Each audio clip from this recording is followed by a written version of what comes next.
पंचवटी तक जब वो जाना चाह रहे थे, इसी वन से वो वनगमन करते हुए गए थे।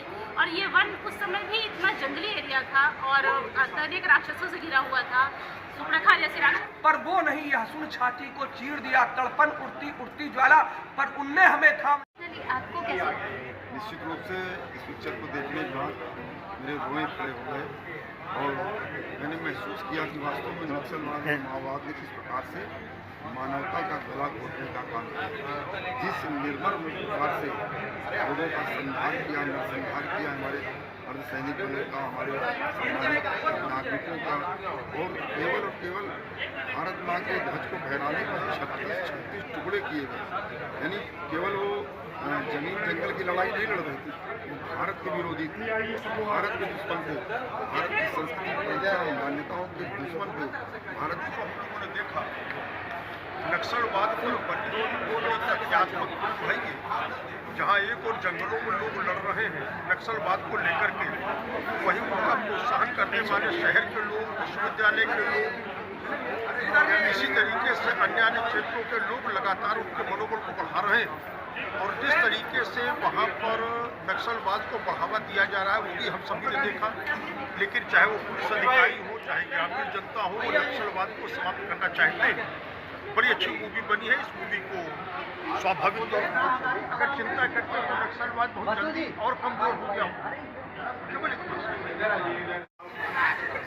पिक्चर तो बहुत अच्छी भी लगी है और यहाँ पे थोड़ा सा वकील है और हमारा जो प्रशासन है वो अपने हिसाब से काम नहीं कर रहा था।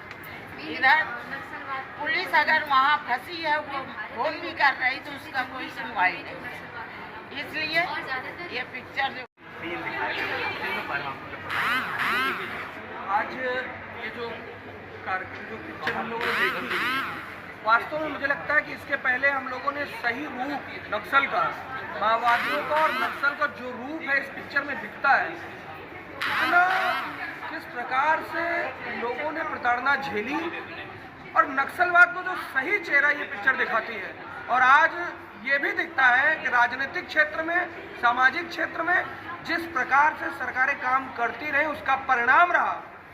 आज आपने देखा कि मीडिया के एक बड़े स्थान पर बैठ के कैसे नक्सलवाद को और माओवाद को बढ़ावा दे रहे थे।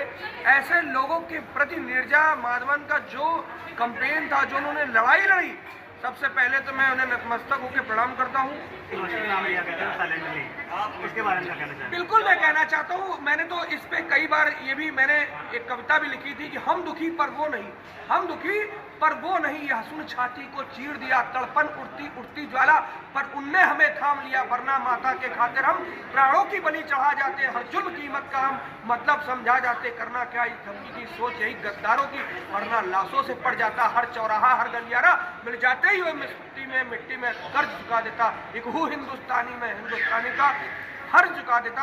जो उन्होंने जेएनयू के बारे में कहा वो सच्चाई है। जेएनयू के यूनिवर्सिटी के बारे में जो इस पिक्चर में साइलेंटली कहा वो पूरी दुनिया जानती, पूरा देश जानता है, पूरा समाज जानता है कि कैसे नक्सलवाद को बढ़ाने के लिए कुछ तत्व, सामाजिक तत्व, बड़े बड़े लोग, बड़े बड़े पॉलिटिशियन और ऐसे समाज के लोग इस नक्सलवाद को बढ़ावा देते रहे। लेकिन धन्य निर्जा जैसे लोग, धन्य ऐसे समाज में इस देश को सुधारने के लिए लोग जो राजनीतिक तौर पे नहीं, सामाजिक तौर पे हर दृष्टि से समाज को बढ़ाने के लिए, समाज को खड़ा करने के लिए लड़ाई लड़ रहे, उस लड़ाई को मैं सलाम करता हूँ, उस लड़ाई को मैं प्रणाम करता हूँ।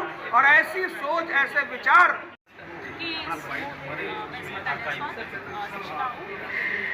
और कि यहाँ इस कहानी की जो शुरुआत हुई थी, मैं यही कहना चाहूँगी, दंडकारण्य के शब्द आया था। दंडकारण्य वन्य जो कि हमने रामचरितमानस में पढ़ा है, वो हमारे श्री रामचंद्र जी जब वनवास के लिए जा रहे थे और उन्होंने चित्रकूट धाम से जब आगे प्रस्थान किया और पंचवटी तक जब वो जाना चाह रहे थे, इसी वन से वो वनगमन करते हुए गए थे।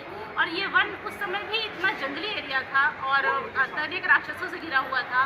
सुपर्णखा जैसी राक्षसियाँ आगे राक्षस मिली, लेकिन वो भी राक्षसी नहीं थी, हालांकि वो भी अपने उसमें थी। आज वर्तमान समय में जो दंडकारण्य वन्य से लेकर के ये हमारा जो प्रेजेंट टाइम में बना हुआ है, ये जो दिख रहा है, ये मैं ये कहूँगी कि इस नक्सल प्रभावित क्षेत्रों को, जो कि पुराने समय मार्क्सवादी के रूप में हम उसका सहारा लेकर सर्वहारा वर्ग को जो है सहारा लेकर कि हम सर्वहारा हैं और पूंजीपतियों का विनाश करेंगे, शोषण हमारा हो रहा है। तो शोषण तो हो रहा है, लेकिन शोषण के एवज में जो पर्दे के पीछे हमारा